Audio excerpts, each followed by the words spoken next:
BlomCast. Turning Points in History. Wendepunkte in der Geschichte. Welcome to the BlomCast, the podcast that looks at turning points in history. And boy, do we have turning points coming up today. By the way, there's a little turning point that you might be hearing in the background. Vienna's beautiful city administration is at the moment tearing up the road. And they've decided to do this now. So if you hear a little bit of noise, you know that the city of Vienna looks after its inhabitants. I am really thrilled to welcome to the BlomCast Luke Kemp. Luke is a fellow at the, let me get this right, Center for the Study of Existential Risk at Cambridge University.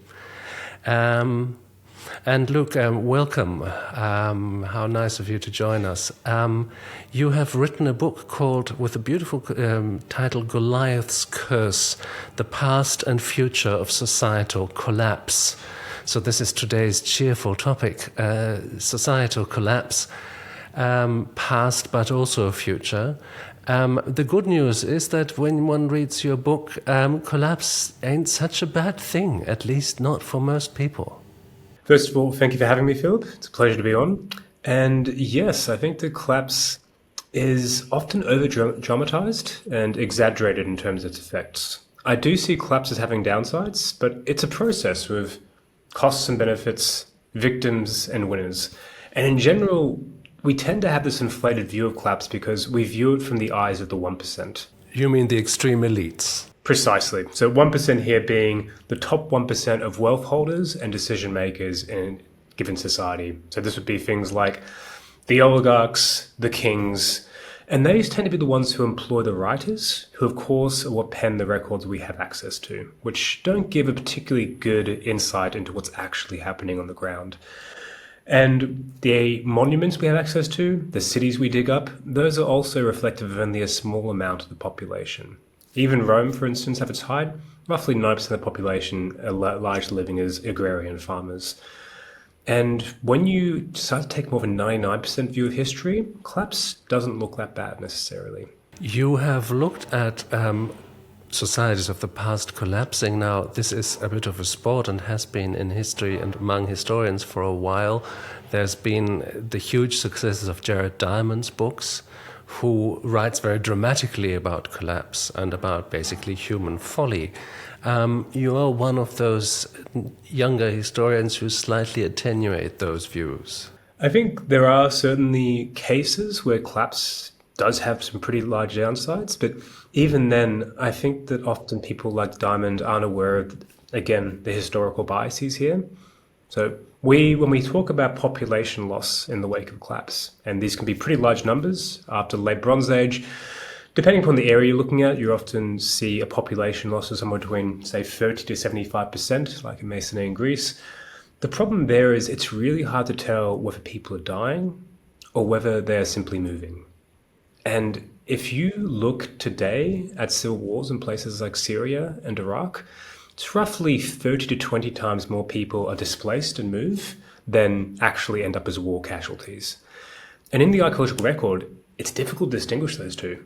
I mean, archaeological record hugely privileges elite culture. Because what do you find? You find whopping big buildings, you find things made of precious metal, you find weapons, and these are the things made from the stuff that lasts. Precisely. But the lives of most people, they would have built in wood or organic materials, they would have not possessed much of metal or of other lasting things. So the archaeological record is much lighter there. Exactly. There's two key problems here. One is, as you mentioned, the materials are more biodegradable. While we often talk about the Iron Age, the Bronze Age, the Copper Age, in reality, almost all of human history is the Wood Age. Most people are using wood more than any other material. And wood, as you mentioned, does biodegrade. On top of that it's much easier to get funding to dig up a city or a large settlement than it is to dig up a whole bunch of farms in the middle of nowhere. It's much more difficult logistically, and you just get less finds in general as well. So archaeologists don't tend to cover that as much, which means that when people, say, for instance, move from a city into the surrounding countryside, which is often what happens during a collapse, then it's really hard to tell, once again, if they've simply moved or if they've died in place. And there's very little reason to suspect that the past is different to the present in terms of people moving before they die. And quite frequently, this was just a pretty smart idea. Rome is one of the most dramatic examples where people often quote that Rome goes from over 1 million people to less than 30,000 during its collapse. And yet, when you think about this from a citizen's point of view, they're living in a city which has been sacked twice in the space of a century, which has been hit by multiple plagues. And additionally, and perhaps most importantly, no longer is a great trading economic hub. And one of the key things here is the cura noni, which is essentially the provision of free grain into the city, which people often overlook, but that was a huge reason for wanting to be in Rome. Suddenly, when you no longer have free grain, and of course there's no longer shows going on in the Colosseum, then there's little reason to want to stay there. And this is exactly the same reason why people leave cities across the Rust Belt in the US, for instance. So it's not because 900,000 people died in Rome, but because few bothered to stay. Exactly. And granted, there's variation here. So the collapse of the classical lowland Maya, that may have involved more mortality just because we don't see the same kind of disturbances rurally. Southern America now? Exactly. This is in the Yucatan in Mesoamerica. And we see very large-scale depopulation of certain centers, like Tikal, essentially loses over 90% of its population. And it seems like a lot of people do move northwards towards other cities, like Chichen Itza, for instance, which are both commercially offering more opportunities and seem to be a bit freer in terms of their governance structure as well. But given the huge number of people that moved and the lack of rural disturbances, it seems like more people probably did die in that case. But again, it's not a complete apocalypse as someone like Diamond would portray. One problem we've had is defining collapse, and people often frame it in quite of weird, vague ways. Diamond and Joseph tend to talk about it as a loss of complexity. I never quite liked the idea of societal complexity because often when we look for societal complexity, it's things like hierarchies, militaries, kingdoms, etc. And those often simplify things. A hierarchy by nature is supposed to be a simplification of decision-making. When you get the first states, you often get a simplification of the surrounding environment and even of the architecture, for instance, which becomes more homogeneous. So I never quite liked complexity. I always thought it was kind of ambiguous as well.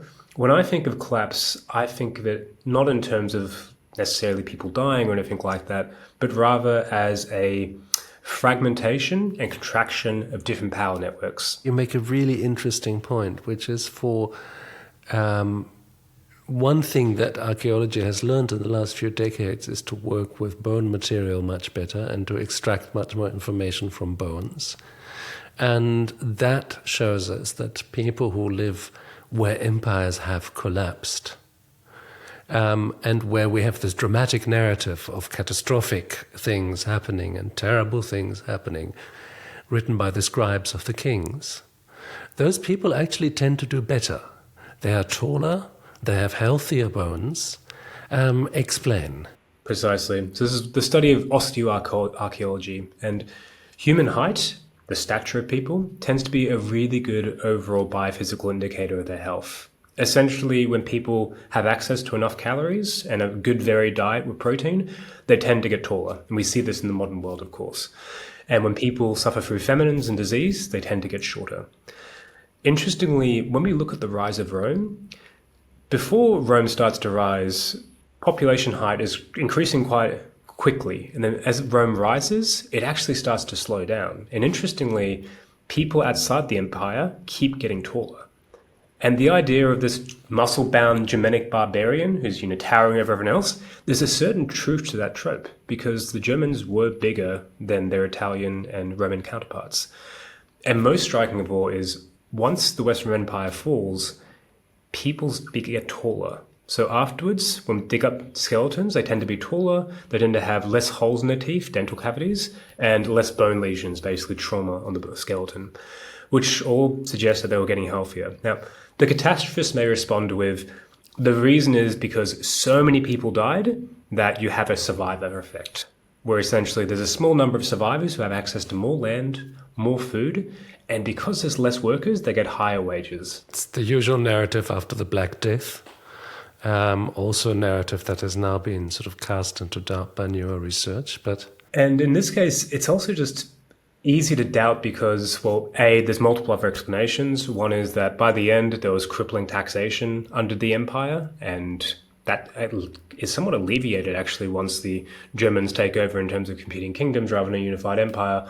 On top of that is that when you move towards more rural areas and away from the cities, people tend to start to rely more upon animal protein, for instance, and tend to have more varied diets, and they tend to be paying less in form of grain.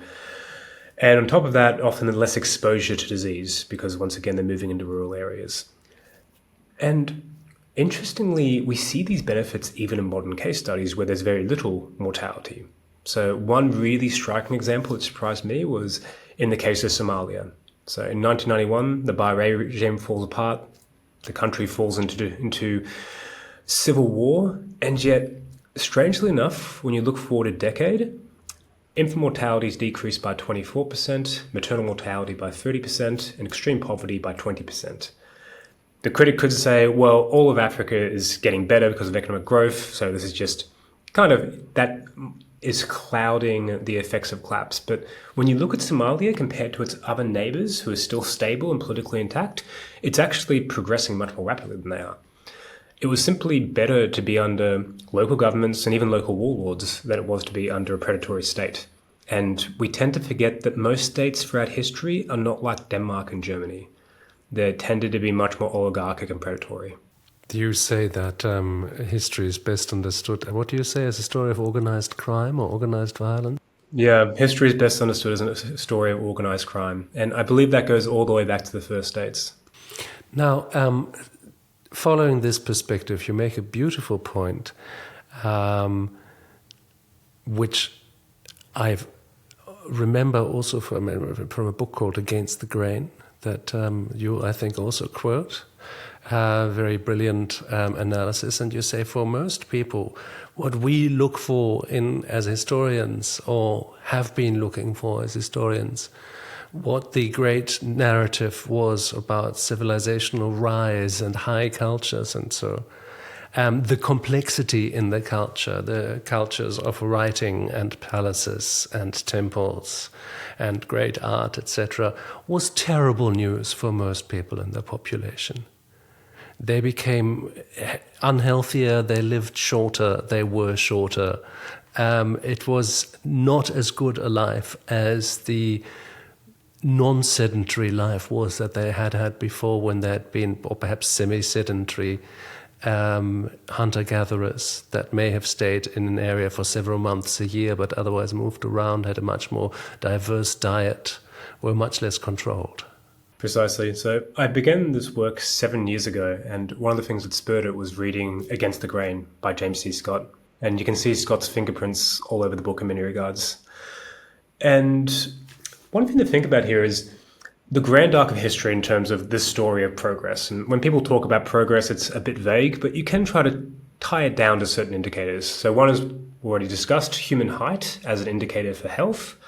A second is real wages, basically trying to take some measurement of how much people are earning and accounting for inflation. This is usually done in terms of how much grain they get per year. And a third one is happiness. That's the most difficult one. If we work for each of these, it's pretty clear that the rise of civilization, as we often call it, wasn't necessarily a good thing. So when you look at agricultural intensification and the movement essentially from the Paleolithic, the Ice Age, so roughly 12,000 years ago, towards the Holocene, this period of climatic stability where we start to get more domesticated crops and species, you see people shrink in stature by a couple of inches. And granted, this is a very slow process. We often call it the agricultural revolution, but in reality, intensification was very slow. So for the crops to double, so domesticated crops to double in the Near East, in most fields, it took roughly 4,000 years to go from kind of 30% of a fixed field to 60%. The lag between having intense agriculture and having states was roughly 3,000 years on average. So these are very slow processes, but you do see people's heights and their health deteriorate alongside this. And it's not just people getting shorter, but also you start to see new types of skeletal issues. They live in the company of domestic animals all of a sudden, so you get new pathogens. And most of the pathogens we deal with today, so smallpox in the past, for instance, or influenza, measles, chickenpox, etc., these all didn't exist in the Paleolithic. They're all fairly recent inventions, and they only happen once you get a sufficiently large number of people clustered together with animals, essentially. They're zoonotic infections. So most of these scourges upon humanity did not exist for most Paleolithic hunter-gatherers. So for them, it was a step back to live in a high civilization. And arguably, we're still set back today. If you took the average height of men today, it's roughly 176 centimeters. And the best preserved skeletons we have of men in Europe during the Paleolithic are taller on average. Really? So on average, we are still shorter than our Paleolithic ancestors. I just wanted to add a little ingredient into this story which really mixes it up, because now it becomes a story of elites and their function in a society. And arguably every society has had elites, and there will always be elites, but their functions can be very different. And this is the point you make in your book, that the agricultural revolution has a lot to do with elite control, because also, as James Scott says, the great thing about grain is that you can see it and count it. So you know how much you can take away from your peasants, and they can't hide it. They can't pretend it's not there. If they go hunting, who knows what they left in the forest? If they grow root vegetables, then it's very difficult to count. But if you see here's a hectare of grain, then I know I get half of that, and I can count that. And this was a crucial ingredient in consolidating this elite power. Precisely. I refer to these as lootable resources. Resources that can be easily seen, stolen, and stored.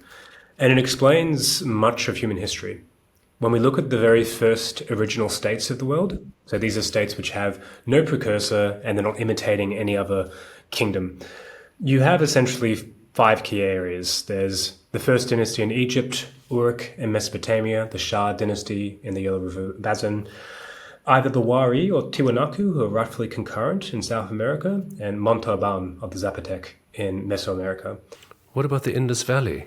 Indus Valley is a tricky one, so it depends upon how you define a state.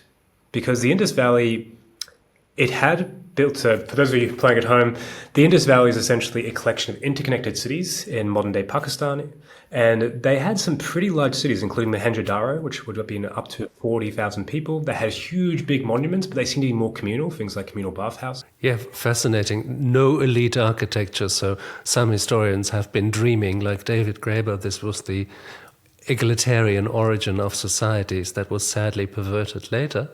But why don't you count the Indus Valley among that list of the first? Well, if I'm talking about states here, the definition of a state that's commonly used is a set of centralized institutions that imposes rules on and extracts resources from a population in a given territory. And right now, we don't have good evidence that there was a centralized institution that was doing that within the Indus Valley. We're not entirely sure how they were governed. And the assumption for a long period of time was it must have had some kind of set of elites who were doing something. And the theories like maybe this was the cities dominating the hinterlands and we just haven't dug up enough of the rural areas, but we have dug up a fair bit now. Maybe this was just simply a lack of archaeology going on, and so people would often point towards this one figurine, which was basically called, some people called the priest king, an individual in a chair. But there's no real evidence that this person was a king or a priest necessarily. And I'm pretty persuaded by Adam Green, an archaeologist here at Cambridge, just puts forward the case that we've had more than enough decades of archaeology in the Indus Valley to basically say that they just seem to be egalitarian in some way in terms of their governance structure. There may have still been some elites, but at the very least there weren't large disparities in any form of visible wealth. And I mean, interestingly, David Graeber, I find, almost does the opposite here. Both him and David Wengrow start to talk about maybe it had these racial kind of caste hierarchies that we can't quite see. But it's worth noting here that having agriculture didn't inevitably put you on the pathway to being a state. There's a recent study that came out yesterday, actually, which looked at, I think, 100 sites across the Carpathian Basin and basically found that despite having access to agriculture and having surplus, they had different wealth leveling mechanisms that basically kept them more or less equal for centuries. Which is also so in ancient Mesopotamia or so, where debts were erased at regular intervals and things like that. So extreme wealth accumulation was very difficult. Precisely, debt jubilees. And interestingly, this idea of it being about lootable resources rather than agriculture per se can also explain why you have areas of the world which have agriculture but never developed states. So Papua New Guinea has agriculture roughly the same time as Egypt, so roughly 5000 BCE. In Papua New Guinea, they're growing taro, yam, and banana. In Egypt, they're growing wheat. Papua New Guinea never develops pharaohs or pyramids. And even in the 17th century, when they have sweet potato imported and they start to have a big boom in population and in trading of elite goods and prestige items, they don't develop a state. The key difference here is that taros, yams, bananas, etc., they can't be stored. So most tubers only last roughly 6 months. And they can often be easily hidden as well. So if you have a sweet potato on the ground, its harvest period you can stretch out for a couple of months. Wheat advertises when it's ready for harvest, has a very clear harvest period, which a tax collector knows about. But the key thing here is that, once again, these resources are easily seen, stolen, and stored, which suggests that what's going on is that you basically have a small elite racket who are taking the resources. And this is supported by the other things that seem to lead to state creation. So Uruk and Egypt pop up after you get bronze metallurgy. In particular, you start to get the appearance of bronze handheld axes and swords. In short, weapons that can be monopolized by a small group and give them a large military advantage over everyone else. And on top of that, it seems like certain land pushes us towards hierarchy. Certain land. Yeah, in particular, land which is caged, where people have few exit options. In biology, we know that species which have many exit options that can easily disperse tend to be less hierarchical. And we seem to see a similar thing with humans as well. I mean, Europe is a classical case of that. You can easily get into Europe from the south and from the east, but getting out to the north and the west is really quite hard. Precisely. Switzerland and Greece as well are marked by very mountainous terrain, where it's very easy to escape up into areas which have lots of bottlenecks and are basically hard to maneuver armies, for instance. And lo and behold, classical Greece, hotbed of democracy, and Switzerland to this very day is still a place of much more direct democratic and decentralized governance. So geography does preference you towards different things, different social structures. And again, this is not a story of one thing inevitably leading to a certain social structure. It's more like an attractor state. Certain preconditions will make certain social structures much easier to maintain. And we see this again with the first states. Mesopotamia in Greek means the land between two rivers. Egypt is cordoned off between the Nile and the Red Sea. So people who had less ability to move because they were reliant upon agriculture, they're producing a surplus which others can see, and those people who can see it have the weapons to basically take it and hold it, leads to these large-scale dominance hierarchies. So there's very good evidence, we don't need to go into it, that for most of human history, we evolve as an egalitarian species. And being egalitarian and being mobile is actually what helps us to survive through the Ice Age while our ancestors die out.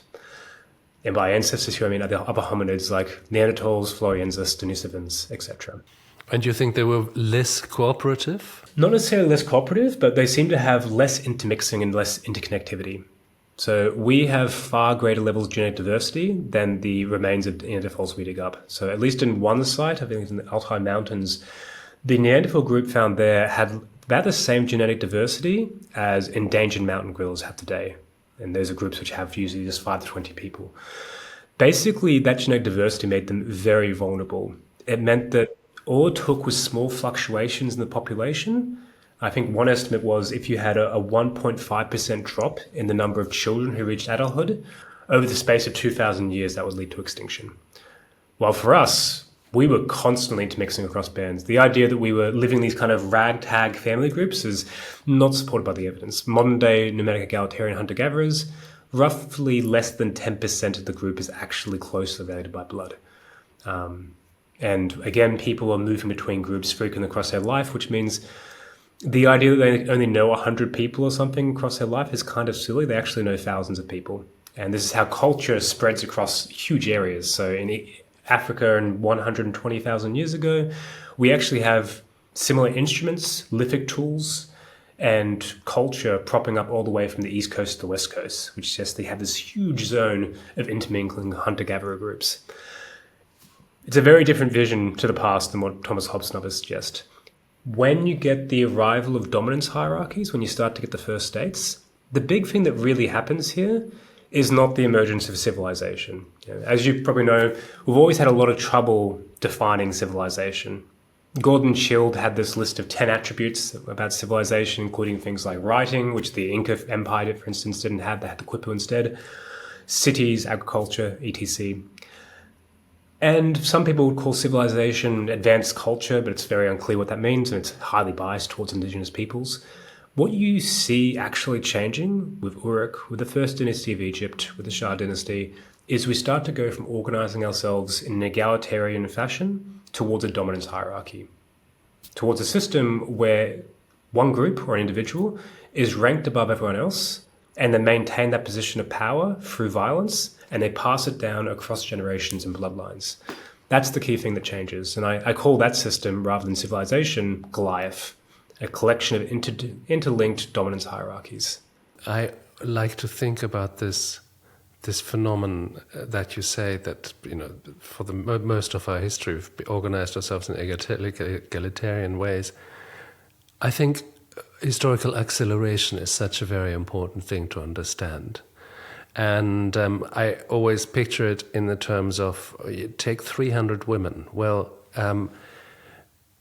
most of our history has been a fairly stable kind of social organization, relatively small groups and a relatively egalitarian organization. We get the first city cultures that you've just spoken about roughly 300 generations ago. That is 300 women that easily fit into a large room. We are in ancient Rome also 100 generations ago. We get the French Revolution and the Industrial Revolution 10 generations ago. 3 generations ago is electrification and global interconnectedness, and everything that's happened in the digital world is basically you and my lifetime. And you see this enormous speeding up, especially in our lifetime, which I think accounts for a good bit of why we're having such a hard time of understanding what's happening to us. Because it's happening too fast and our technologies are developing too fast for our understanding. But this phenomenon has been with us for a long time, and it's a little bit like an individual life, which you're by definition always making up because you're always in a situation for the first time. Collectively, of course, it's also been like that. There's been a first time when people were in this weird situation of being governed by an elite that took away their produce and told them to stay in one place and not to have weapons, and told them about a god that had commanded them to do this and that who would punish them if they wouldn't obey. That's quite a recent thing in human history. Oh, precisely. This is the thing, is I don't think we're built to be in those types of dominance-based societies. We're highly flexible, we can be in them, but we see in modern studies that people who live in more unequal societies tend to have higher rates of mental health illnesses, they tend to have lower physical health in general, tend to have higher rates of interpersonal violence, higher rates of even things like teenage pregnancy. We don't like being, I think, in highly unequal dominance hierarchies by nature. And again, we're flexible, we can live in them. That's pretty clear from the last 5,000 years.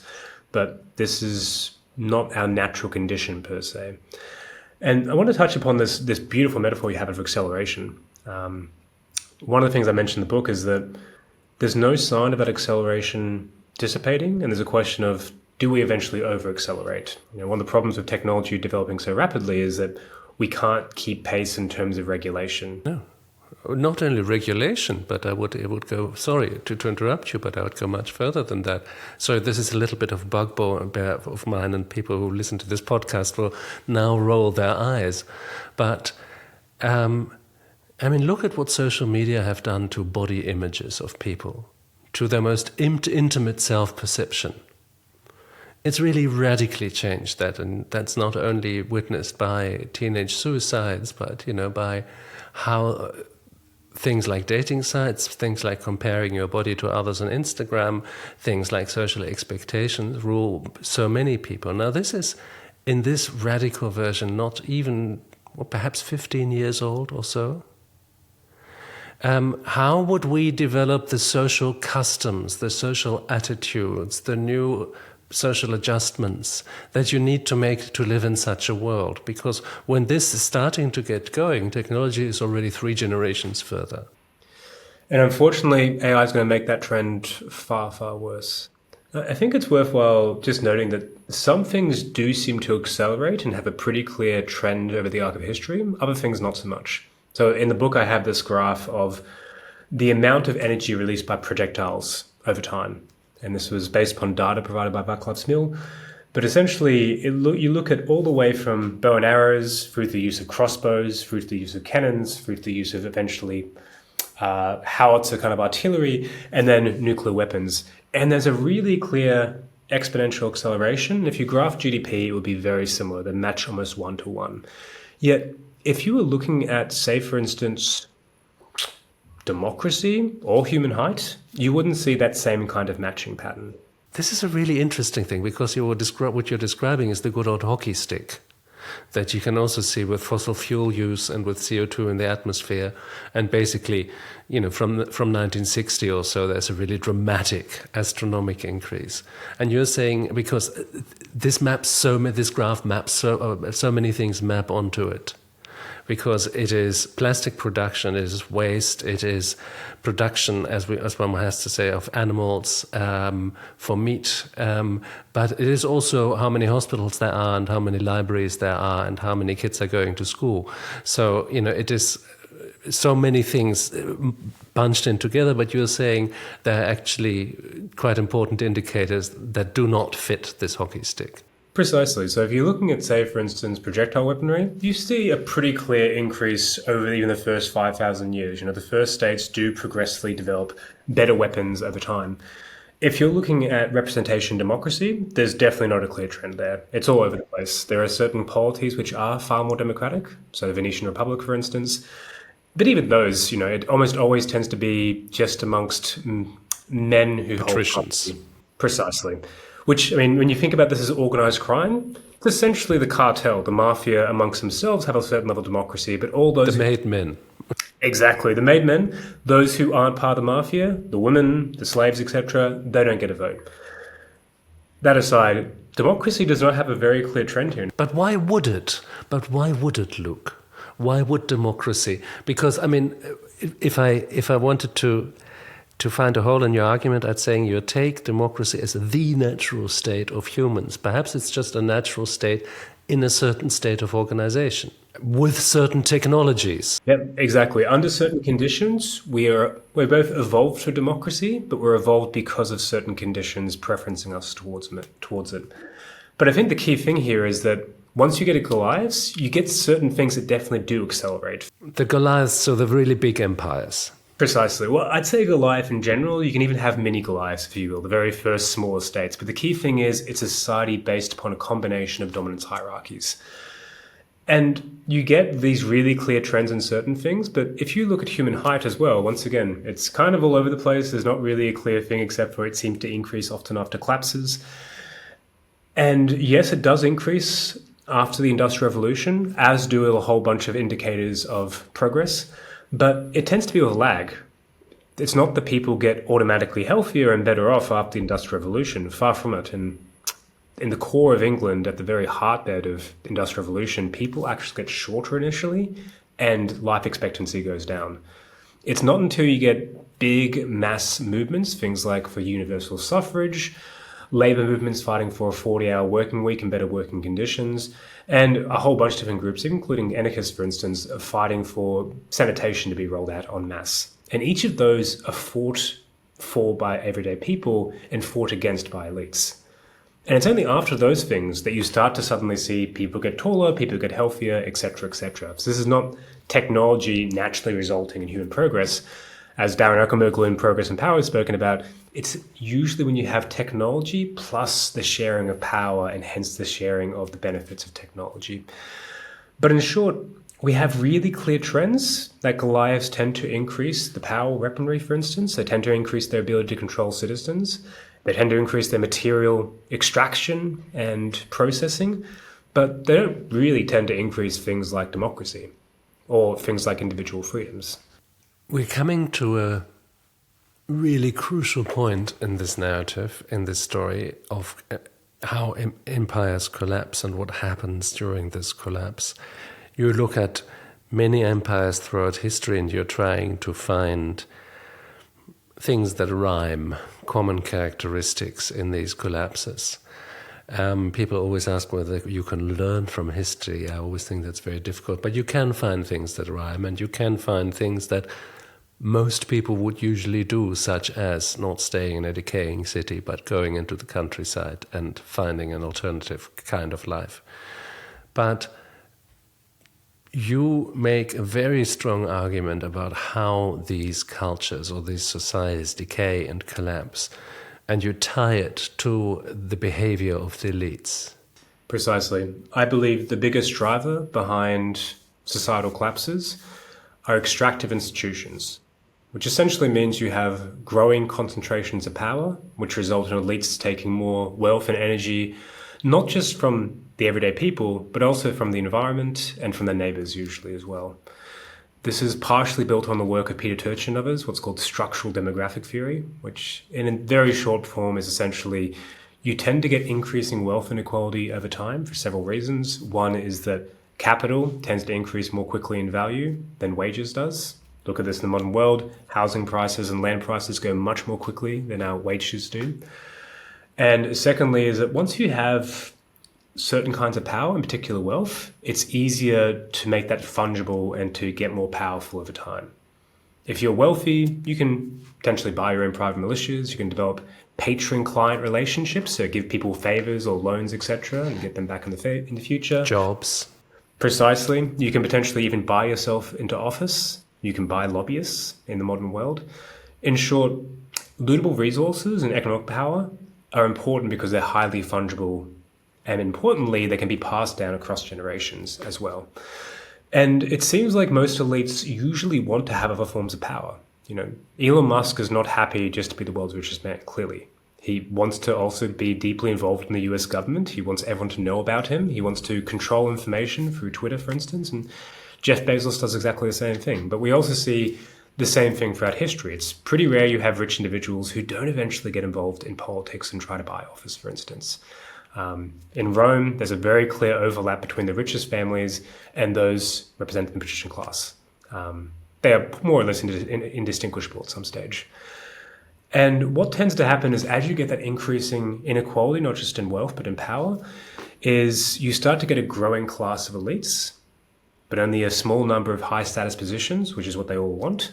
But you also tend to get the general populace becoming more immiserated over time. They start to get less resources and they can't afford things like land. And again, Rome is a great example.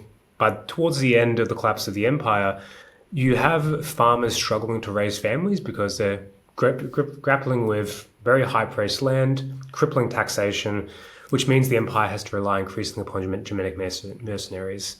And this is something which happens across lots of empires. And you have this combustible mix where you have really poor people, plus lots of elites battling it out. Where I go further than Turchin and others is that I think that this doesn't just lead to this combustible mix of lots of elites looking for power and lots of poor people who are happy to embrace a change, but also you tend to get more corruption. So in studies in the modern world, we see a really strong relationship between inequality and corruption. For obvious reasons, if you have more corruption, it's likely to result in individuals getting more and more wealth over time. But also, if you have more inequality, you're likely to find kind of more opportunities for corruption, once again, because you have that kind of power to exploit and rig the system. So, and we see this, it's hard to measure, but we do definitely see examples of large-scale corruption at the end of the Han Dynasty, at the end of Rome as well. On top of that, I talk about imperial overexpansion. So elites aren't usually just happy to kind of extract wealth from the people below them. They tend to want to expand as well. And this is very clear in the case of Rome. It goes from being an individual city-state to conquering over 5 million square kilometers of land across Europe. Funnily enough, Rome, in the eyes of historians like Livy, tend to think this is done by accident, that they're basically just trying to defend the empire and defend its allies and just accidentally become this 5 million square kilometers large. Obviously, that's not the case. But as you get larger and larger and you conquer more territory, you get diminishing returns. But Mary Beard makes that point very nicely about Rome, that also Rome's hunger for resources, especially for grain, was such that it needed Egypt as a grain basket, but it soon needed more lands to feed it, and of course more legions to secure that, and more legions to go the next step to secure the next, etc. So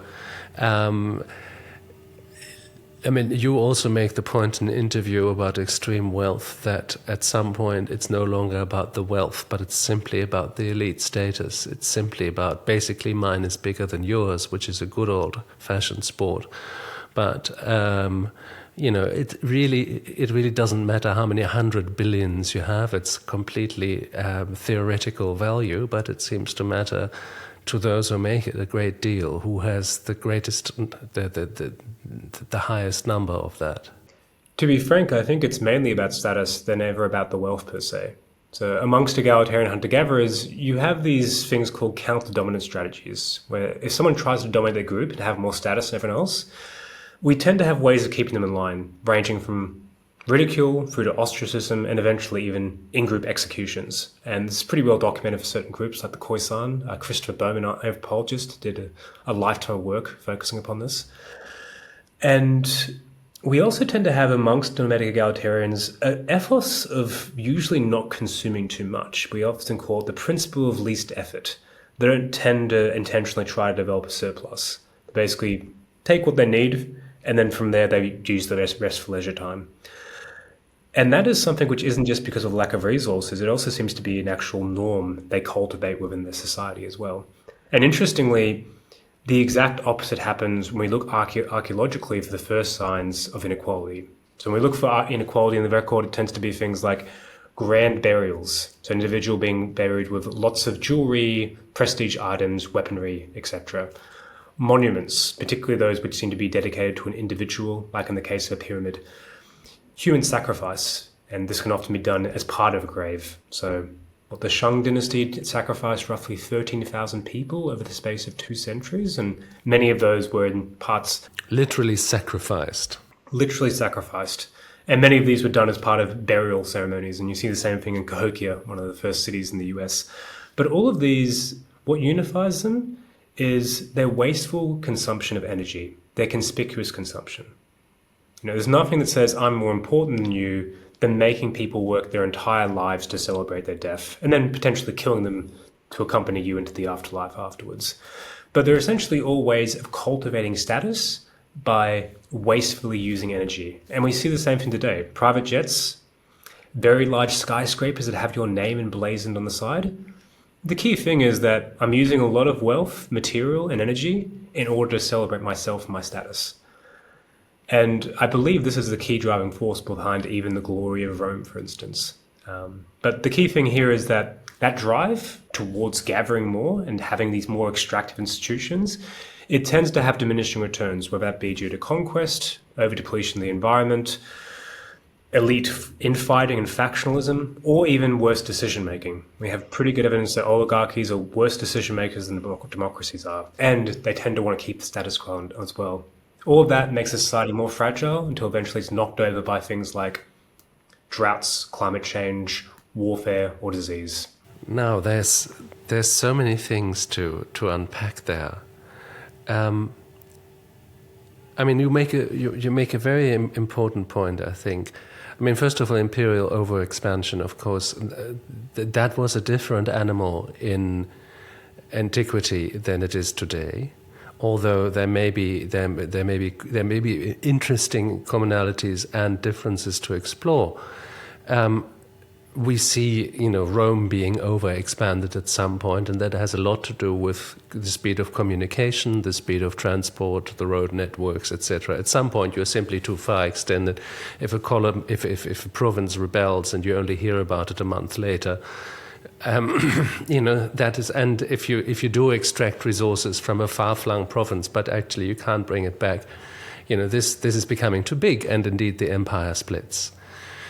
But you make the point that all societies have their natural lifespans, or natural or not, they have their lifespans, and I think you even give an average lifespan for your run-in-the-mill society, how long it will live. Is it just under 600 years or so? This is explicitly for states. So we have a database of states called the Mortality of States database, the MORS.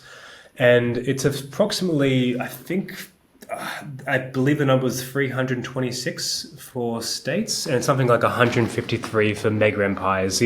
So much, much shorter. But looking at those things that look very much like rules that you have extracted from all those imperial collapses, two questions arise. First of all, how far along the way is the famous West? And you very scarily point out that the difference between imperial collapse in antiquity and today is that, indeed, like environmental devastation in antiquity and today, when the Maya completely exhausted their land and deforested the areas around, that was a local problem. And as soon as the population collapsed, the forest would come back. But also societal collapse was a local problem and would not affect people very far away or even on different continents. Today that is no longer so. We live in an interconnected world, and the collapse of one of the bigger societies in this interconnected world would draw everybody with it through the intensity of the interconnection. Now, so the first question would be, how far are we along? And the second question, which I think we also have to crack before we let people go into the rest of the day with unspeakable depression, is what, if anything, can you do about it? But let's broach question one first. How far are we along in the state on the way to societal collapse, when you look at how our elites behave and hog resources, and how considerably inequality increases within our societies and also between our societies and others? I wouldn't think of these as laws of history, but rather as certain tendencies and trajectories. We use this large-scale database of state lifespans to look at, is there an aging trend across different states? So do states become more likely to terminate over time? And in one study published in PNAS, the Proceedings of the National Academy of Sciences, we found that yes, there appears to be an increasing risk of termination, at least over the first 200 years or so, and then thereafter it stays at this high level consistently. And that roughly fits the story of diminishing returns on extraction, that you get the increasing level of extraction, which apparently peaks eventually, and then you just become very fragile. That is something which I do believe we're seeing today. I think that we tend to have a very short lens on human history. Often we only look at the last 200 years. And we once again tend to project the present onto the past. So we think of, once again, the past as being populated by Denmarks and Australias, when realistically, we're in a very unique time of human history. And I think what's happening across the world is we're drifting back towards the mean. In particular, the 1950s and 1940s, you saw a huge compression of wealth due to numerous factors. One was, as mentioned, the rise of these protest movements, which helped to redistribute wealth. It was aided by the world wars, which both destroyed a huge amount of capital, but also encouraged certain policies which redistributed wealth. People suddenly armed en masse meant that governments were much more likely to give the vote and give welfare to a large number of people. That provided the basis of democratic welfare states, and it decreased equality massively. Inequality started increasing again roughly in the 1970s and 80s. If you look at this in terms of the Palmer ratio, which is basically the ratio, I believe, of the top 10% in comparison to the bottom 50%, the top 10% capture, I believe it's 25% of wealth in, I think actually not even top 10%, I think it's the top 1%, capture 25% of wealth in the 1980s. Today it's about 40%, to the extent that 81 billionaires have more wealth than the bottom 50% of humanity does. It's very difficult to ignore these signs of increasing extraction across the world, including democratic backsliding. Today, 5.7 billion people live in autocracies. That number is growing, and the number of democracies is shrinking dramatically. I can't remember the exact figures, but I believe it's something like 18 states are becoming more democratic, while approximately 48 are becoming more autocratic. In Western societies, which are by and large democratic societies, although you can argue different cases how democratic they really are, in Western societies you have what you just told, this story, folded into one beautiful graph, which is the great decoupling between productivity and wages. And you see that after the Second World War, productivity and wages rise basically in lockstep until the early 80s. And then productivity and hence profits continue to soar, but wages stagnate. And the area that is built between those two, that enormous increase in productivity and in profits, goes into the pockets of less than 10% of the population, of the participants in this process. So something really has changed in these countries. Precisely. And I believe that the cost of living crisis that we're experiencing, increasing political polarization, the drift towards the right, and the increasing state capture by private elites are all parts of a dynamic that has unfolded before, and something that's not going to unfortunately go away. But it's worth noting that I don't think that's actually the biggest problem we face today. Oh, hooray. Yeah, when I think about collapse, one of the key points we make in the book is that collapse is not uniform across history. I believe it does change over time. So for the very first states, collapse was often a matter of they didn't have good mechanisms to control their population. Many of them didn't have things like writing, for instance, have good ways to do propaganda, and people could move away quite easily, which is what you see in many of the first states and cities that were starting to emerge in North America until the advent of the Little Ice Age. And on top of that, people probably had fresher counter-dominance intuitions. Keep in mind, we're moving from more egalitarian settings into these dominance hierarchies, which means there's probably more of a natural impulse to not accept these conditions. You haven't had an accustomization to being in dominance hierarchies. You haven't had the development of these big stories of subjugation, things like religions and ideologies to justify the ruler, which means, once again, they're likely to be more fragile.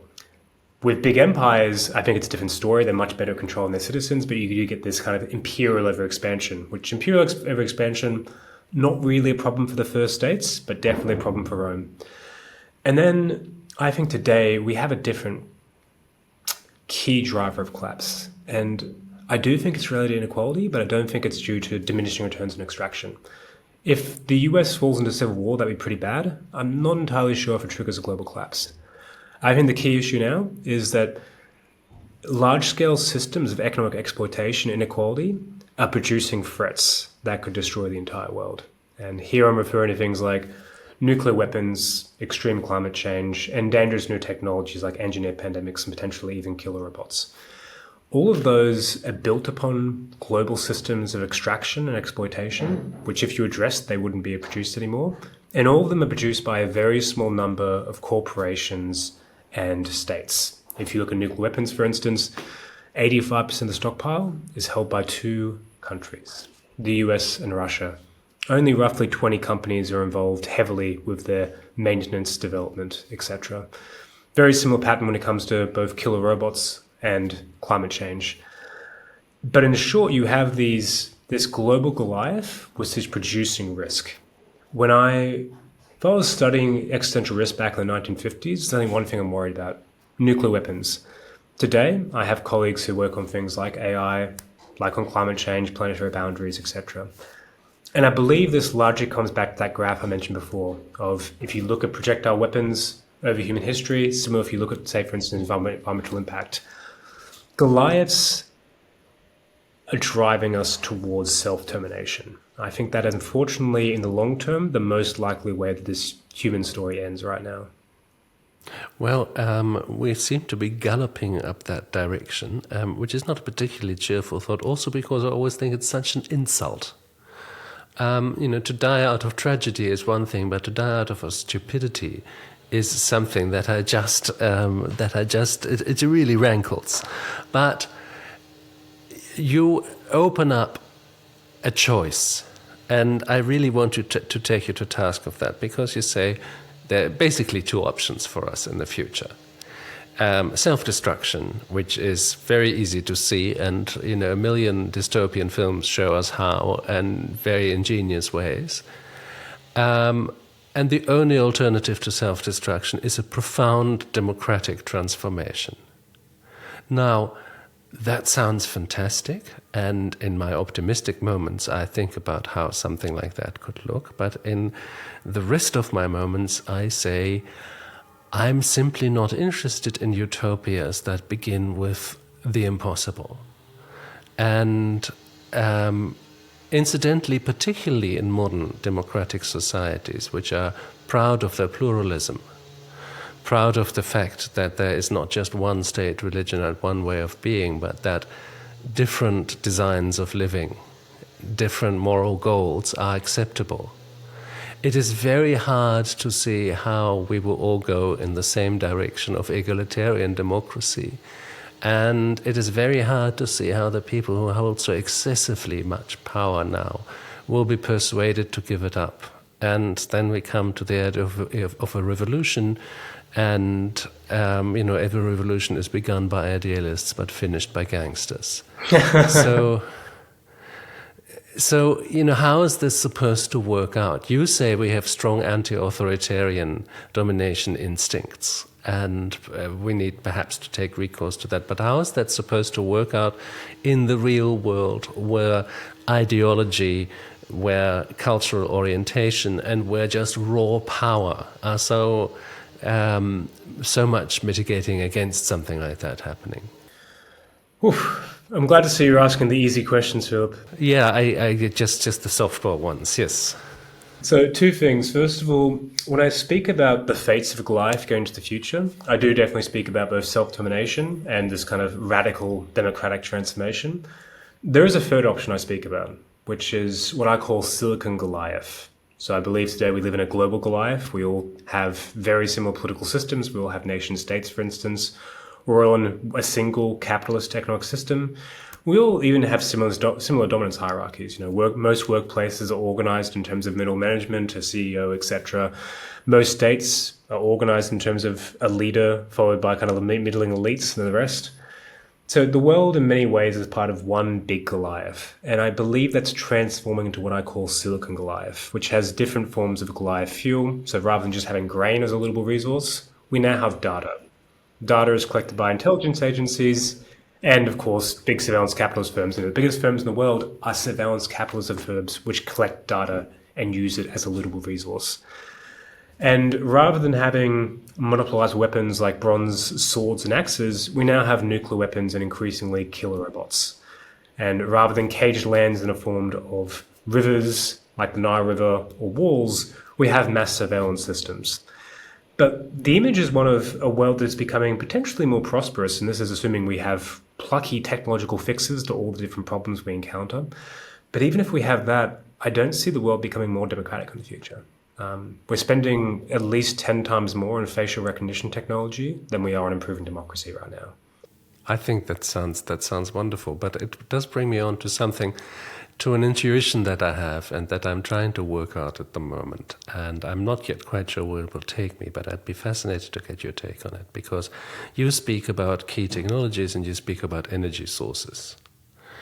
And they seem to go hand in hand, not necessarily, but at least as, shall we say, tendencies, with certain systems of power or of government.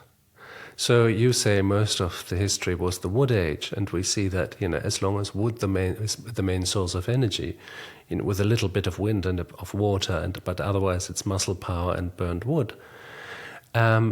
These are power sources that are very difficult to aggregate, and there are technologies that are very difficult to aggregate. You can build 10 wooden mills behind each other, but they're just 10 wooden mills, and they need the same amount of manual labor. Now, monarchies are where the land ownership is the most important thing, the ownership of this important resource. And then you get into New Age, where the main energy source was all of a sudden coal, feeding steam engines and other machines that allow you to aggregate productivity and capital. And you can treat the people who do the real work, all of whom are now doing the work that 100 people would have done before. You can treat them as work slaves, which happens. And after the first wave of resistance, you decide, okay, we can also cut them in. And actually, that's a good thing for us because they become consumers as well. They can buy the stuff they're making themselves, and we're keeping the system going. This is where democracy becomes really important. And you see that essentially in those post-war states, especially in Europe, where you have heavy industry built close to mines, and there's hundreds of thousands of people working there. If they strike, they really can stop the clock. And therefore, they need to be cut in. With oil, we get globalization because it's so easily transportable. So you get deindustrialization. Different power structures emerge, and our democracies no longer quite work because this equilibrium between workers and bosses is no longer there. The workers no longer have any bargaining chips because they can't strike because their work is no longer required. Less good for a democracy. Where does this go with renewable energies, with digital technologies, and with, as you say, surveillance technologies that are beyond most dictators' wildest dreams, and our enthusiastic participation in our own surveillance? Is democracy possible in such an environment? Is my real question. I think it's possible. I think the odds and the cards are stacked heavily against it. And on top of that is AI. So AI... It's unclear how much of labor it's going to automate, but it's clearly going to make a whole bunch of people lose their jobs. And essentially what you get there is the replacement of labor with capital. And even if you have a system where you start to make up for that by giving people a universal basic income, the key thing is still that labor has less power, including political power, relative to those who own the capital. So AI is likely to lead to some kind of acceleration of the concentration of capital, but also the concentration of power in general. Once again, leads us towards the path of Silicon Goliath and mass surveillance states. And I think you're right as well that lots of people are becoming surprisingly more okay with the notion of surveillance and the notion of control, basically. Why am I still hopeful about the future? Why do I think it's possible to have a path that is neither self-termination nor Silicon Goliath? I mean, first of all, it's worth noting that if I was going to be a betting man, I would still say that we probably end up in Silicon Goliath and then we self-terminate. If in the long term you have increasing technology plus arms races, where else does that end up over centuries? You can't rely upon luck constantly preventing nuclear war or preventing other arms races breaking out like with killer robots. Eventually our luck runs out. However, I do think that there is a possibility of having a much more radically democratic society. And this is for a couple of reasons. One is that while we do have a movement towards, as mentioned, mass surveillance, AI, etc., those technologies also open up new possibilities for governance as well. I have a lot of faith in this idea of having citizens' assemblies and citizens' juries, and we have a growing amount of literature from people like Helene Landemore, for instance, which explore how these seem to decrease polarization. They also seem to result in simply better decisions being made as well. There's some great examples like the French Climate Assembly. I won't go too far into that, but in general, when you get people together, you have them exchange information, they do genuinely change their mind, they tend to feel better at each other, and they tend to produce what most experts would consider to be pretty reasonable, good policy across different issues. And the thing I add to this is that, in general, I think most people are actually very risk adverse. And a good example I like to give here is what I call a Trinity jury. So you're probably obviously familiar with the Trinity bomb that was detonated in the sands of New Mexico in 1945, the world's very first atomic weapon. By that time, the US knew the Nazis were no longer building their bomb, so this wasn't about getting to the bomber first. We also had some calculations by Edward Teller, a physicist on the Manhattan Project, who calculated that there was a small, infinitesimally small, but nonetheless... But real risk. He couldn't rule out that detonating the bomb would create a runaway fission reaction that would ignite the entire atmosphere of the Earth, hence killing not just us, not just making humans extinct, but considering the entire biosphere, potentially even the entire cosmos silent. They still went ahead and took that risk. And the thought experiment I'd like to give is, imagine you had a citizens' jury of randomly selected people across the US, farmers, nurses, doctors, etc. You gave them all this information and you asked them, should we go ahead and ignite this bomb? Okay, but what if you also tell them, and by the way, in Russia they are working on this bomb? The thing was, they weren't at that time. The thing is, it's the prisoner's paradox.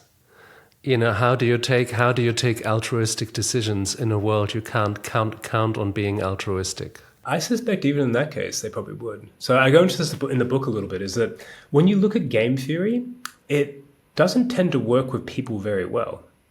So we have this idea of the tragedy of the commons, for instance, that if you have a common access resource that everyone can use, eventually, if you have enough self-interested people, it results in collective ruin. One person has an incentive to basically graze as many sheep as possible, and even if they know that in the long term this will lead to overgrazing of the property, they'll still go ahead and do so.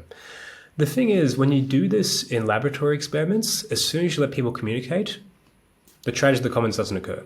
And likewise, we have a huge plethora of examples where people in different kinds of social organization manage the tragedy of the commons without ending up with exploited resources. The funny thing was actually that this was originally termed not by Garrett Hardin, but by British economists during the period of enclosure in Britain. And he was using it as a way to justify enclosure, to justify taking common property away from peasants, despite the fact that peasants had actually had this common property for centuries and had been managing it fine. Long story short, we often see these game theoretic experiments not working out, including prisoner's dilemmas. People, when you play prisoner's dilemmas, don't end up in Nash equilibrium most of the time. This works really well mathematically when you have entities that are self-interested profit maximizers. But we humans, we tend to be really worried with things like equity and prestige and status. So a great example here is you've probably heard the dictator game. Yes, tell me. Basically, the game is we get a sum of money and we both get to keep the money if we agree. But the catch is only one of us gets to dictate how much money is given to each one of us. And rationally, if I said we have $100, I give you $1, I keep 99, you should accept that deal. And the catch here is that if you disagree, we both don't get anything, right? So you have to agree. But technically speaking, if I offer you $1 and take $99 myself, you should be like, sure, I end up $1 better off. So that's a good deal. Yet across different cultural contexts, you see consistently people say no until roughly you get to kind of the $30, $40 mark, which is an issue of equity and basically respect. But these kind of things become really important. But long story short, people seem to handle game theory all the time pretty well. It only seems to be certain entities, like corporations and states, that end up with this really big propensity to end up in arms races and whatnot. So I see arms races, status races, races for resources, not being a problem of human nature, but being a problem of the institutions we've constructed, Goliaths in particular. And I think that if you find ways to democratize Goliaths and create institutions that bring out the best of us, our ability to deliberate, for instance, rather than amplifying the worst of us, then suddenly you can probably start to escape from these kinds of races and create a much better world and change the trajectory into the future away from self-termination towards something much better. In terms of how we do that, I'm fairly pessimistic like you. I think it's going against a 5,000-year process. I think there are some small areas and glimmers of hope, like I mentioned, technology allows us to do deliberation, democracy at a greater scale than before. I believe that there's certain political movements, even weirdly enough populism, which shows that people are increasingly aware that elite-dominated societies do not work in the benefit of everyone. And having more representation of the average person is probably a good thing. And on top of that, one of the reasons I wrote this book is because I think that knowledge and an awareness of how history has unfolded can potentially provide another push towards that more democratic state. So I think there's many kinds of hope. Will we do it? Probably not, but I'd still try to do it anyway. Look, there's a very lovely connection here. I say a lovely connection because behind you we see your book, Goliath's Curse, and please all take a note of it. But you see also to your left or to the right on the screen a blue back of a book, which is my book, Subjugate the Earth. And funnily enough, it was there before we recorded. It was on your shelf, which is a lovely thing, and I hope you'll enjoy it. But this book talks about those 5,000 years of capturing people in the idea that nature is nothing but an exploitable resource, that we are boss, and that hierarchy is natural. And after 5,000 years, this is a story that is seeped into our bones, and that is quite a difficult thing to get out. But I think we also see today, in so many areas, from the natural sciences to political movements, that this great story is being challenged. Luke, it's a huge pleasure talking to you, and we could continue this conversation almost ad infinitum. I hope that we'll get to continue it at some point, and you have amazingly found a very elegant little arc from total annihilation to the possibility of a better future. So listen, thank you very much for coming onto the BlomCast, and I hope you'll be my guest at some point again. I'm sure I will, Philip, and thank you for the conversation. This was enlightening.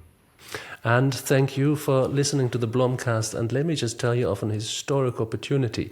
You can now subscribe. You can now pay your own hard-earned money to give me a chance of making more of these programs and investing more time into them. Perhaps you feel like it. There's, I'm sure, a button somewhere on your screen you can press to do just that. For now, I say goodbye and until the next episode.